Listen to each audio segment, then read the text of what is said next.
July 1944. In a small hotel among the mountains of New Hampshire sits a man who knows his empire is dying. His name is John Maynard Keynes, the most brilliant economist of his generation, and he's losing a game that will determine Britain's future for the next 100 years. Outside the window, summer. On the beaches of Normandy, American boys are dying. And here, in a cool conference hall, they're dismantling the British Empire piece by piece. No tanks, no bombs, just numbers and spreadsheets and agreement clauses. Keynes looks at the American delegation. They're smiling. He understands.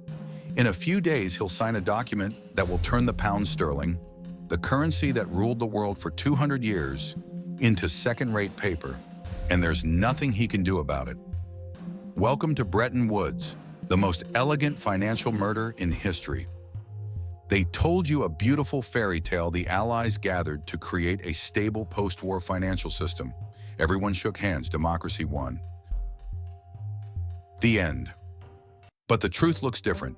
The United States of America pulled off a financial coup that destroyed 200 years of British dominance in 1 week. The weapon? One simple requirement. All currencies pegged to the dollar. The dollar pegs to gold at $35 per ounce. Sounds technical, sounds boring. It was a massacre. America didn't just win World War II on the battlefield, it won the world at the negotiating table. The price? Complete and absolute destruction of the British pound as the world's reserve currency. By the time the delegates left the hotel, the financial spine of the British Empire was broken. London, the banking capital of the planet since the defeat of Napoleon, would become a second-tier player within a few years. The cruelest irony? The British delegation led by Keynes saw what was coming, fought with everything they had to stop it, and lost.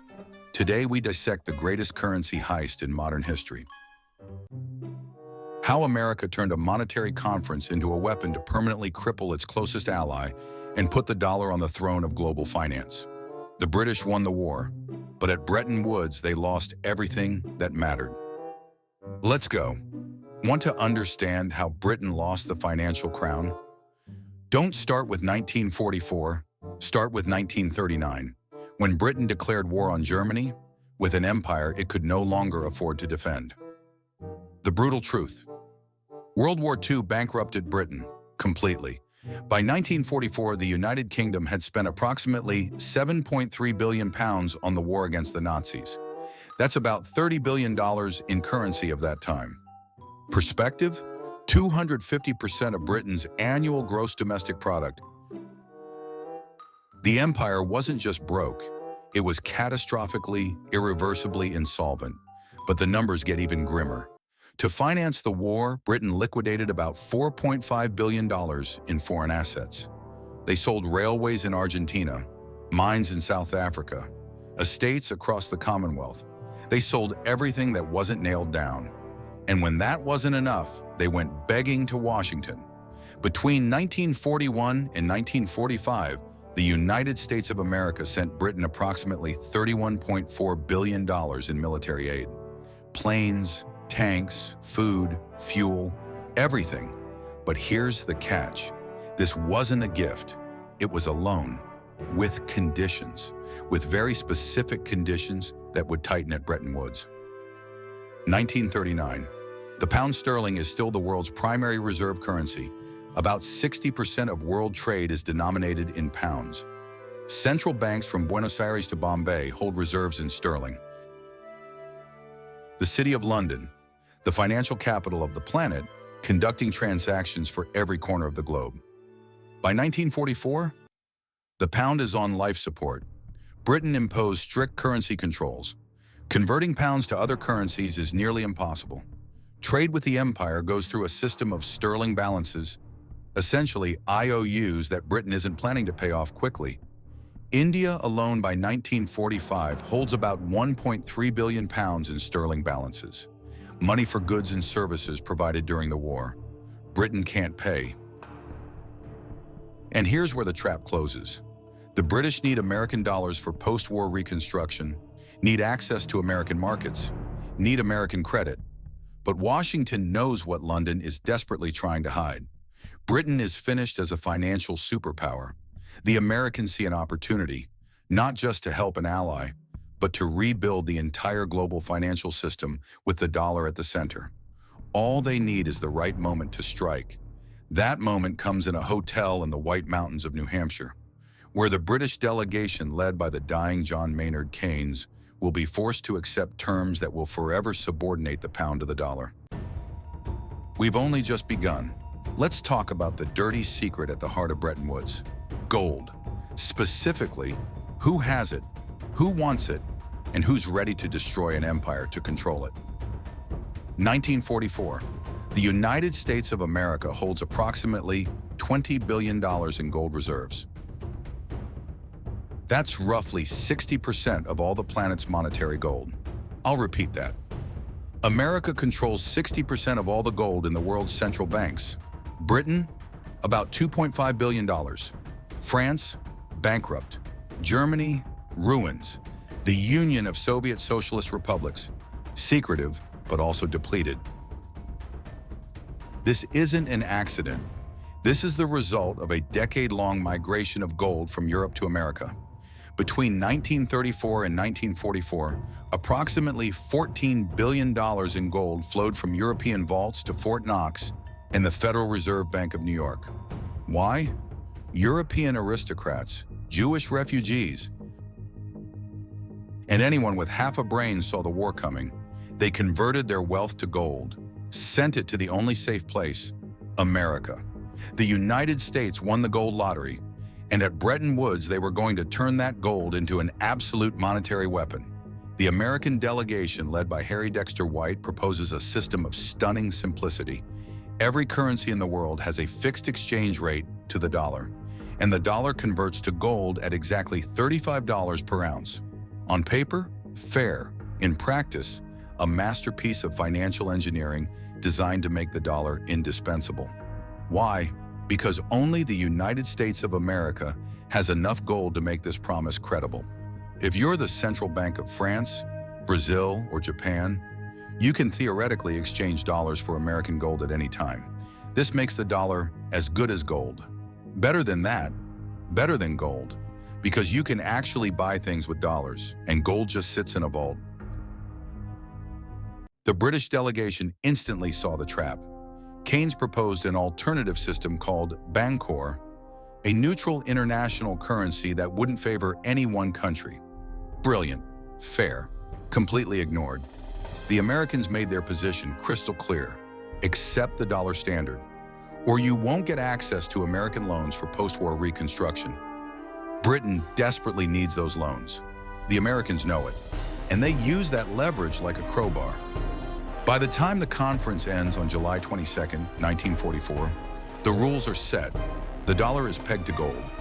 Every other currency is pegged to the dollar. America just appointed itself central banker to the entire planet.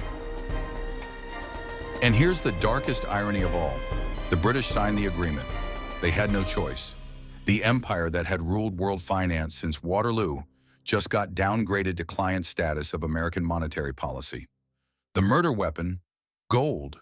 The victim, the pound. The killer stood right there in the hall, smiling. Quick pause. If you're enjoying this financial detective story, hit subscribe. Because what comes next is where the real slaughter begins. And here's a question for the comments. If you were in Keynes's position in 1944, what would you have done? Walked away from the negotiating table? Or signed the deal knowing it would destroy British financial power? I read every comment. Let me know what you would have done. And now watch as the empire falls apart in real time. If you thought Bretton Woods was just a theoretical arrangement that wouldn't matter in the real world, Britain's post-war experience would like a word. The Bretton Woods Agreement still smells of fresh paper, and the pound is already entering a death spiral. Number 1. Britain faces immediate economic catastrophe. The war destroyed approximately 30% of the country's physical capital. Factories, docks, railways, housing. The population is exhausted. The empire is in revolt. And the bills have come due. The Americans offer a solution, a loan of $3.75 billion in 1946. Sounds generous. Here's the catch. The loan comes with a condition called sterling convertibility. Britain must make the pound freely convertible to dollars by July 15, 1947. This means anyone holding pounds can demand dollars at the fixed rate. The moment convertibility begins, every smart operator on the planet will dump pounds and buy dollars. Because everyone knows the pound is overvalued, and Britain doesn't have the reserves to defend it. Keynes, dying of heart disease, warns, this will be a disaster. He's right. July 15, 1947. Britain makes the pound convertible. In 5 weeks, the Bank of England burned through approximately $1 billion in reserves trying to defend the currency. August 20th, 1947. Just 36 days after convertibility began, Britain surrenders. The pound is in free fall. Britain, which spent a whole century lecturing the world about proper money, couldn't maintain currency convertibility for 6 weeks. The City of London, which financed empires and railways on 5 continents, is now a pauper begging Washington for permission to devalue. September 1949.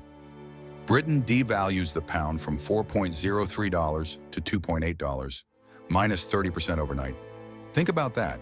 The former reserve currency of the world lost nearly a third of its value in 1 weekend. Everyone holding pounds got wiped out. That 1949 devaluation wasn't the finale, it was the prologue. For the next 30 years, the pound devalued again and again, each time eating away at what little remained of British financial reputation. By 1976, the pound had fallen to $1.57. By 1985, it briefly touched $1.05, from $4.86 in 1914 to $1.05 in 1985. That's a 78% collapse over 7 decades. The currency that was once synonymous with stability and strength became a cautionary tale about imperial overstretch and financial delusions. And the dollar? The whole time it stood at $35 per ounce of gold. Stable, confident, dominant. The Bretton Woods system worked exactly as designed, not as a neutral framework for international cooperation, but as a mechanism for pumping financial power from London to New York. The pound wasn't dying. It was being systematically executed. Let's put a human face on this financial carnage. Because when currencies collapse, it's not numbers in spreadsheets that suffer, it's people's lives. Imagine, your name is Margaret, you're 55, a British civil servant who retired in 1947 with a pension of £500 per year. In 1947, that's worth about $2,000. You can live modestly but comfortably. By 1976, that same pension is worth about $785. Your standard of living has been cut by more than 60%. Not because you did anything wrong, but because your government couldn't maintain the value of its currency. Now imagine, you're a British exporter in 1949. You signed a contract to deliver goods to an American buyer for £10,000. Payment in 6 months. You calculated your costs in pounds, planned your margins. Everything looks good. Then devaluation hits. Overnight, the payment you're expecting is worth 30% less in real terms. You just got wiped out by monetary policy. Or imagine, you're an Indian holding those sterling balances we talked about. Britain owes you money for goods and services provided during the war. But the pound keeps falling. Every year you wait for payment, the debt is worth less. By the time Britain finally starts honoring these obligations in the 1950s and 1960s, they're worth a pathetic fraction of what they should have been. You got robbed by inflation and devaluation. The human stories multiply across the empire. In 1947, Britain begins the exit from India. Can't afford the costs of imperial administration. In 1956, during the Suez Crisis, Britain tries to assert old imperial power in Egypt. The Americans threaten to dump British bonds and crash the pound if Britain doesn't back down. Britain backs down. The humiliation is complete. By the 1960s, British workers watch their American counterparts. They earn more, buy bigger cars, live in larger houses, all because the dollar maintained its value while the pound collapsed. Britain's gross domestic product per capita which was roughly equal to America's in 1945, fell to about 70% of the American level by 1970. And here's the psychological dimension. Britain went from world banker to sick man of Europe in one generation. The national identity crisis was profound. The country that built a global empire, defeated Napoleon and Hitler, ruled a quarter of humanity. That country is now begging the International Monetary Fund for bailout packages and taking orders from Washington. This wasn't just economic decline, it was civilizational trauma. And the root cause can be traced directly to that hotel in New Hampshire in 1944, where Britain agreed to a monetary system designed to benefit America at everyone else's expense. The math was brutal. It just didn't work, and millions of ordinary people paid the price. Here's the part of the story they don't teach in economics courses. Bretton Woods wasn't just about currency arrangements. It was about restructuring global power for the next century. Think about the strategic implications of dollar dominance.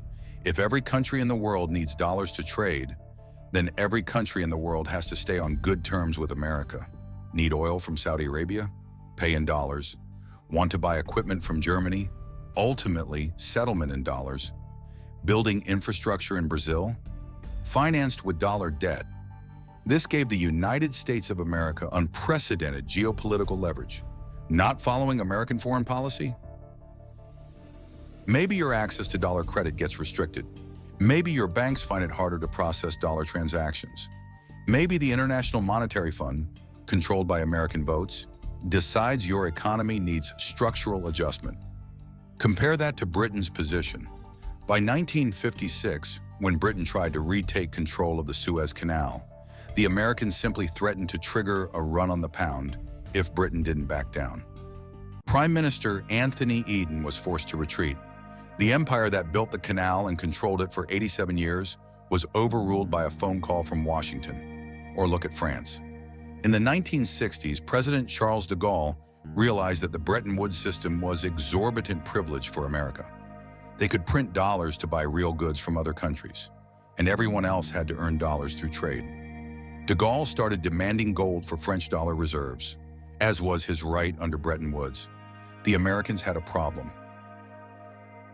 If every country started doing what France did, Fort Knox would be empty in a few years. So in 1971, President Nixon unilaterally ended dollar convertibility to gold, killed the original Bretton Woods system, but preserved dollar dominance. The Europeans screamed bloody murder. Nixon's Treasury Secretary John Connally reportedly told them, "Think about that statement, pure expression of power. We'll manage our currency for our benefit, and the rest of you just deal with it." It was the logical endpoint of the system created in 1944. Meanwhile, the Union of Soviet Socialist Republics ran a completely separate monetary system. The ruble wasn't convertible. Soviet trade went through bilateral agreements and barter. In some sense, the Soviets avoided the dollar trap, but they also cut themselves off from the productivity gains of global trade. By the 1980s, the Soviet economy was stagnating while the dollar zone prospered. It structured the competition itself. Bretton Woods was the financial equivalent of creating the playing field, writing the rules, and ensuring the bank is on your side. Britain did the same thing for a whole century with the gold standard in sterling. Now America was doing it with the dollar. The empire changed owners. The mechanism remained the same. Let's imagine two counterfactual scenarios. What could have happened if history had gone a different way at Bretton Woods? Future. A. The world of Bancor, Keynes's dream. Imagine the delegates adopted Keynes's proposal for Bancor, an international currency managed by a genuine supranational institution. In this timeline, no country has the exorbitant privilege of printing the reserve currency. Trade imbalances automatically correct through the Bancor mechanism. The United States of America can't run perpetual deficits. Surplus countries can't endlessly hoard reserves. In this world, Britain retains more financial independence. The sterling zone survives longer. American power is constrained by international rules they can't unilaterally break. The Cold War still happens, but the economic competition is less tilted toward dollar dominance. By 2025, we might have had a genuinely multipolar financial system. With multiple reserve currencies and stronger international institutions, it's a beautiful dream. It never had a chance. Future B, the Museum Empire, what actually happened. This is the timeline we live in. Britain signed the Bretton Woods Agreement, surrendered financial primacy, and spent the next 80 years managing imperial decline. The pound collapsed from $4.86 to approximately $1.27 today, a 74% loss of value. The City of London survived by becoming a branch office of Wall Street, processing dollar transactions instead of setting global monetary policy. The United States printed dollars to finance wars in Korea, Vietnam, Iraq, and Afghanistan. Wars that Britain could no longer afford to fight. American living standards remained higher. American power remained dominant.